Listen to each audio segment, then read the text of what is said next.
Good evening, I'm David Brown, and welcome to the 100th episode of the Northern Sun Experience. And no less than 100% effort was put forth last week by Minnesota State. The Mavericks' success over the past 7 days has been nothing short of spectacular, and we'll start with the baseball team. MSU had locked up the top seed in the conference tournament weeks before play even began, and after winning its first 2 games of the NSIC tournament, the Mavericks played the host school and number 3 seed St. Cloud State for the right to advance to the tournament championship. To Joe Faber Field we go. Mavericks up 1-0 in the 5th, but the Huskies pull ahead with just one swing. One on for Logan Swan, deep to left and gone, 2-run shot, gives St. Cloud State a 2-1 lead. Home half of the 5th, Minnesota State chips away and regains the lead. First, it's Dylan Driesel lasing a single to left. Eric Peterson comes home and we're tied at 2. Then later in the inning, Josh Wenzel deep to left. Ball bounces off the wall for a stand-up double. That brings around Driesel to make it 3-2 Minnesota State. Mavericks add some insurance runs in the 6th. This time it's Peterson at the dish, finding the gap in right center. That double scores 2 more runs, 5-2 MSU at that point, and Minnesota State advances to the conference championship with a 6-3 win over St. Cloud State. But the Huskies would battle back to the championship against the Mavs, MSU needing just 1 win for the title, and they would take an early lead. Luke Waldeck with a sharp hit to the left side, shortstop can't corral it. Hunter Walsh scores 1-0 Minnesota State in the 2nd. Top of the 4th, Huskies square things up. Bo Schmitz with a high chopper up the middle. Ball is thrown away by the second baseman. Judd Davis scores from 3rd, and we're tied at 1. Still 1-1 in the 5th. Dylan Driesel flies out to left center, but the ball is just deep enough to score Hunter Hanisch. The throw was to 3rd base anyway, and the Mavs regain the lead 2-1 on the sac fly. MSU would add some insurance in the 7th. It's Driesel once again going opposite field to right for the double. Eric Peterson scores, and it's 3-1 Mavs. Next batter is Jordan Hart. He bloops one in the shallow left. That's enough to score Driesel from 2nd to make it 4-1 Minnesota State. And the Mavs go on to capture the NSIC Tournament Championship 4-2. It's MSU's 5th tournament title all time. And with the victory, Minnesota State gets the NSIC's automatic bid to the Central Region Tournament, and the Mavs earned the 2nd seed in the 8-team field. They took on the 7th seed Central Oklahoma earlier on Thursday. Meanwhile, despite the loss in the NSIC Championship, St. Cloud State earned the number 3 seed and takes on number 6 Missouri Western State in the late game Thursday. Emporia State in Kansas is the number 1 seed and host school for the double elimination tournament. While baseball regionals are coming up, Minnesota State hosted softball regionals last week, taking on Augustana in Game 1, and the Mavs got off to a great start. Amber Krall deep to left and gone, 2-run shot, gives MSU a 2-0 lead. Vikings chip away in the 2nd. Kylie Rome smacks one over the wall in left center. The solo home run cuts the Mavericks' lead to 2-1. Later in the 2nd, Augustana's big bats continue to bash. 2 on for Maggie Dunnett, who powers it just over the wall in right center. 3-run homer gives the Vikings a 4-2 lead. We've seen a solo, 2-run, and 3-run homer, so it's only natural that we complete the home run cycle with a grand slam. MSU's Jess Meidel gets the fans on their feet with a golf swing that clears the bases. Mavericks up 7-4 at that point. They would go on to win 8-4. Augustana would fight back to force a rematch against Minnesota State in the Central 2 Region Championship, and Meidel picks up right where she left off in their last game. Same spot, same result, only this time it's a 2-run homer to give MSU a 2-0 lead. But once again, the Vikings battle back. Shannon Peterson over the wall and left. Augustana gets its own 2-run shot to tie things at 2 in the 4th. But as has been the case all season long, the Mavs just find a way to win. In the 5th, Amber Krall with a single up the middle. That scores Meidel to make it 3-2 MSU. Next inning, Mavs add to their lead. Corey Kennedy goes opposite field, singling to right. Dana Mogren scores 4-2 Minnesota State. MSU takes the Central 2 Region Championship 4-3. The Mavericks' 27th win in a row. They advanced to Super Regionals, aka the Sweet 16, for the first time since 2011. And they would take on the victor from the Central 1 Regional, and it was almost a rematch of the NSIC Tournament Championship with Winona State. The Warriors made a valiant effort down in Arkansas, losing their first game and then winning their next 3 in a row to force a final winner-take-all game against Harding. But the Bisons win the championship game over Winona State on a walk-off wild pitch in the 7th inning, 4-3. So that sets up the super regional matchup between Harding and Minnesota State in a best-of-3 series in Arkansas. The first game took place earlier on Thursday, with Games 2 and Game 3, if necessary, on Friday, May 19th. Both teams entered this series with 57 wins on the season, and these teams did already meet once earlier this year. Minnesota State escaped with a 1-0 victory back on February 17th. The winner advances to the Women's College World Series, starting on May 25th in Salem, Virginia. Well, when we come back, we switch gears to the outdoor conference track and field meet with even more success for Minnesota State. The Northern Sun Experience on Midcoast Sports Network is presented by Sanford Orthopedics and Sports Medicine and Dakota Land Honda.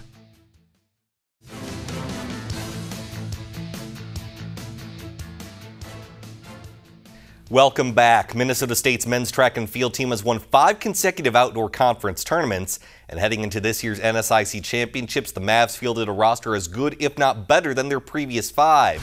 That set the stage for another record-breaking tournament in St. Paul over the weekend. The Mavericks had the top 4 finishers in the men's 100-meter dash, led by Paul Selman with a time of 10.56 seconds. In the 400-meter dash, MSU had 6 of the top 8. Isaiah Pitchford comes in with a personal best of 47.55 seconds. Other noteworthy performers include Sioux Falls' Teddy Frid. Last week's decathlon champion wins the 110-meter hurdles with a time of 14.74 seconds. Frid was awarded the NSIC's High Point Performer honor. But the weekend, as I said, would belong to Minnesota State. The Mavs 4x100 relay team sets a new personal best, clocking in at 40.97 seconds. The Mavs easily take home a 6th consecutive championship with 247 points.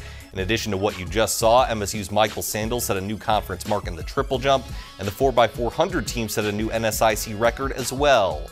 Sioux Falls was a distant second in the team results, followed by UMary, Augustana, and Southwest Minnesota State. Meanwhile, on the women's side of things, more record setters. In the 800 meters, Minnesota Duluth's Emily Trost sets a new mark at 2:04.62. Trost also broke the 1500-meter record and qualified to the NCAA tournament in both events. In the 400-meter hurdles, Northern State's Hannah Oosterwegel broke the previous NSIC mark with a time of 58.83 seconds. 200-meter dash, Winona State's Megan Seidel qualifies for nationals with a personal best 24 seconds flat. And that wasn't all the Warriors would accomplish this weekend. 4x100-meter relay photo finish and a new record. Winona State, anchored by Seidel, crosses the finish line in 46.10 seconds, just 2/100ths of a second ahead of second place Minnesota State. That win part of Winona State's first team championship at the conference meet since 2005. They finished 7.5 points ahead of UMary. Minnesota State, Augustana, and Minnesota Duluth are 3, 4, and 5. Well, when we come back, our final Under the Northern Sun Alumni Feature showcases MSU Moorhead.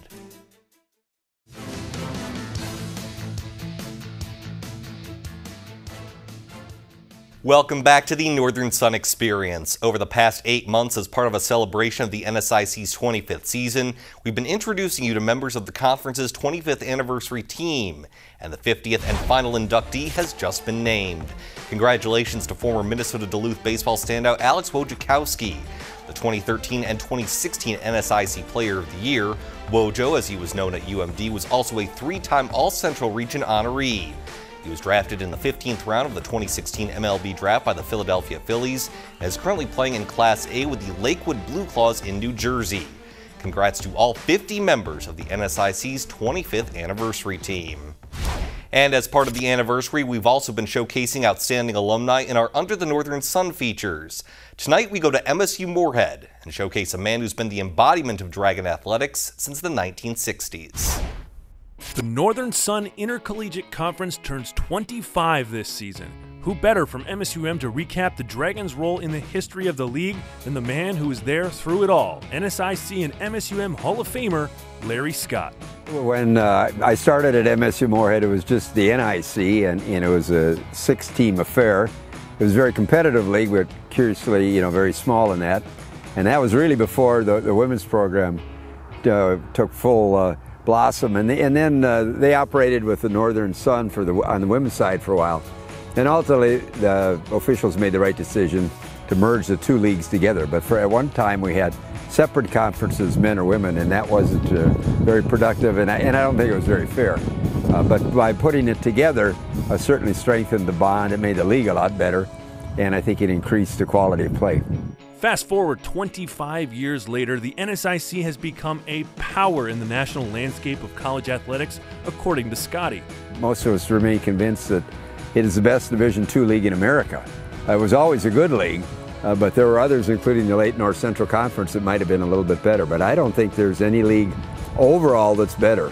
And clearly in some sports, volleyball comes to mind. There's no league in America that even comes close to matching our conference. So I think our league can take a great deal of pride in overall competition, the balance between the genders, and certainly in all the sports. The NSIC, big footprint now, not just in the Midwest anymore, but all across the country.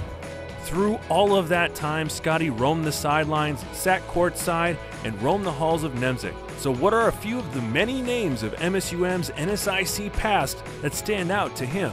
Well, I go back, a little further than that, and so there were some that were pretty memorable early on, and particularly in football. College wrestling was big, but there are a few that stand out. I look at a guy like Brett Beeson, who was the Player of the Year in Division II basketball, a great scorer, tremendous player for the Dragons in the 90s. Nate Hendrickson came along a couple years later and was a Division II Wrestler of the Year in the country. We were particularly proud of them. There were others like Katie Klass, who was competed in track and cross country at MSUM. She also made the Olympics in speed skating. And then today there's just a raft of quality players on a variety of levels, and there's so many of them. I'm almost a little leery for omitting names, but certainly I think MSU Moorhead, along with other teams in the league, have every right to feel good, and there are a lot of people that have come through these programs and distinguished themselves. Finally, what's in store for the future of the NSIC to someone who's been there every boot step of the way? A lot of leagues don't stay constant forever, we know that, so there could be some changes in membership in that. I don't see it for a while, and I think there's a very good feeling, a commitment, kind of common resolve within the league, which I like. I think people certainly have a lot of respect and admiration for each other, so I think we're on good footing in the NSIC. I know we are. And I'm optimistic of the future. I know there'll be issues, there'll be challenges, but I think we have the right people in place to meet them. When we come back, part 2 of our top 40 plays of the season countdown. Plays 20 through 11 are next.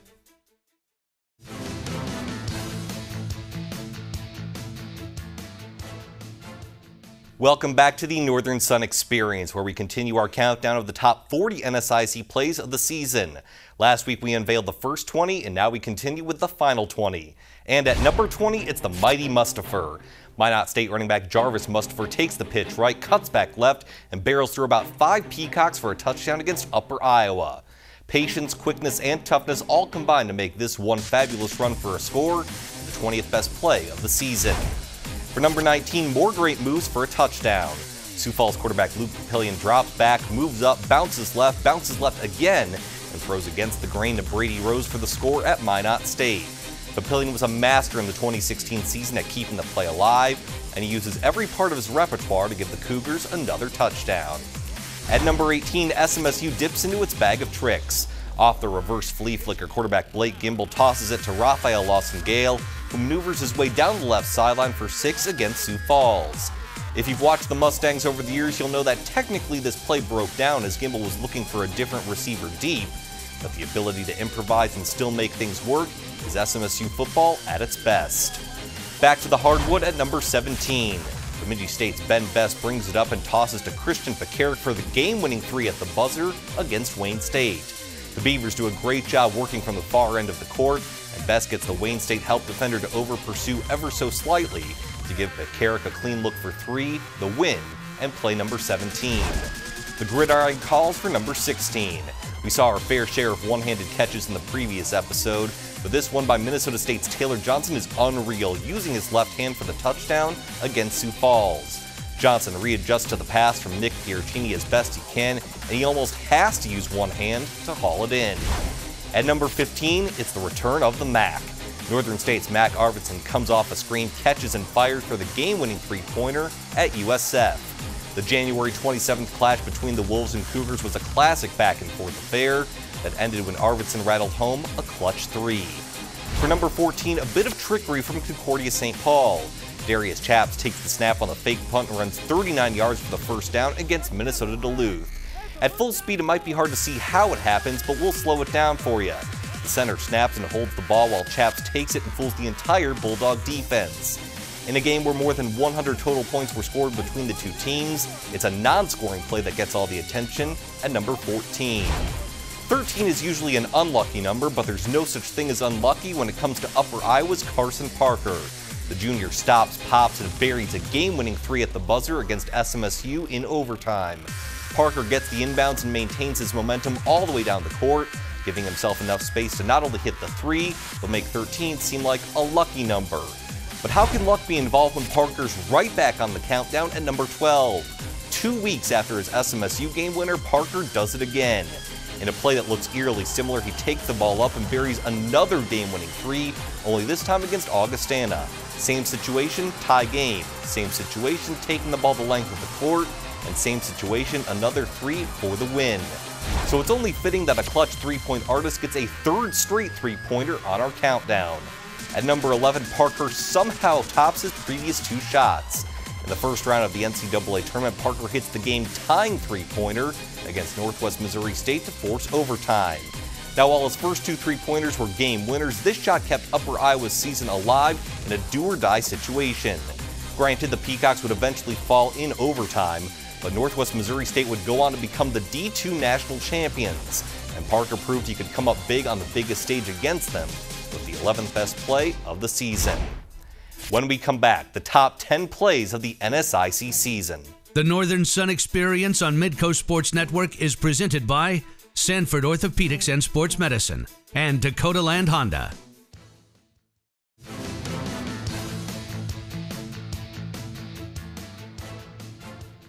Welcome back to the Northern Sun Experience. We've seen the first 30 and now we're down to the top 10 NSIC plays of the season. We ended the last segment with a trio of buzzer beaters and we start our top 10 with another. Wayne State's Vance Jansen goes coast to coast and hits the layup at the buzzer against Minnesota Duluth. Check it out again, just 4.3 seconds remaining, and Jansen goes most of the 94 feet and gets off the finger roll just in time for the big win and the 10th best play of the season. At number 9, it's another game-saving play, only this time on defense. Up by 3 in the final seconds of the NSIC Tournament Championship, Northern State's Brianna Kusler partially blocks a game-tying 3 by USF to secure the victory. The Wolves are always known for their stout defense, and those principles paid off when it was needed the most. For number 8, Drew Bauer stays alive. The UMD quarterback spins away from a Winona State defender, moves to his left, and throws back across his body to Nate Ricci for an eventual 54-yard touchdown. Bauer was one of the most elusive quarterbacks in NSIC history, and his senior season capped off a career of avoiding hits and making defenders miss. We showed you one SMSU reverse flea flicker earlier in our countdown. This one works just a little better at number 7. Blake Gimbel to Ashanti Payne to Raphael Lawson Gale, back to Gimbel, who airs it out to Nate Hewitt for the touchdown. As I've mentioned before, reverse flea flickers aren't just a trick play for the Mustangs, they're part of the playbook, and this play was executed to perfection. At number 6, an amazing play in a nearly impossible situation. Bemidji State facing a 4th and 37, pulls off a hook and ladder that goes for 49 yards against MSU Moorhead. Here it is again, Jordan Hine to Vince Stinkle, who immediately flips it to Juwan Richard, who takes care of the rest. I don't know what the statistical odds are for converting 4th and 37, but that alone makes play number 6 something to remember for the Beavers. We are down to our top 5, and it's our final one-handed catch of the countdown. Drew Bauer lobs it up, and Jason Baltz somehow, someway comes down with the ball in his left hand for the touchdown. Baltz has an MSU Moorhead defender draped all over him, and he's still able to make the best of the situation and make a spectacular play at the same time. At number 4 is Tanner Kretschmann with the game-winning 3. The MSU Moorhead junior pulls up from just inside half court and buries a 40-footer for the win at Northern State. With just 2.1 seconds remaining, Kretschmann doesn't have a lot of time, but he has plenty of room to gain momentum and send the Dragons soaring with a miraculous win at the buzzer. For number 3, it's a 3-second goal. At the start of the game between Minnesota Crookston and U-Mary, it's the Marauders' Megan Searson launching it from 50 yards away to the back of the net. It's the fastest goal to start a soccer game in NCAA history, so it only makes sense that the launch from way downtown is the 3rd best play of the season. At number 2, we go back to the very first week of NSIC football and a walk-off touchdown for Augustana. Down by 3 in overtime to Northern State, Trey Hyde lobs it up in the back of the end zone for Matt Heller, who comes on down for 6 and the win. Spectacular catches were the name of the game for Heller this past season, and this leaping grab was easily the most clutch. And it's that clutch factor that leads to our number 1 play of the season. After Augustana's John Warren hits a 3 with 8 seconds left to give the Vikings a 2-point lead in the NSIC Tournament semifinals, SMSU's Ryan Brueggemann races down the court and lobs it up to Joey Bartlett for the tie in overtime. Take another look and you can see that while it initially appeared Brueggemann was trying to make a layup himself, his eyes tell a different story. That split-second glance over to Bartlett shows some quick thinking with time running out, and he lobs it to where only Bartlett can get it. The Mustangs would go on to win in double overtime over Augustana and capture the NSIC Tournament Championship the very next day. Ryan Brueggemann to Joey Bartlett, clutch play in a clutch situation, and that makes it the single best play of the 2016-2017 NSIC season. Well, for one final time, thank you to all of our NSIC member schools for their time, video, and contributions to 100 episodes of the Northern Sun Experience. Midcoast Sports Network is proud to be an NSIC partner and will provide extended coverage starting next season with Thursday Night Football, and we hope to see you then. This has been the Northern Sun Experience.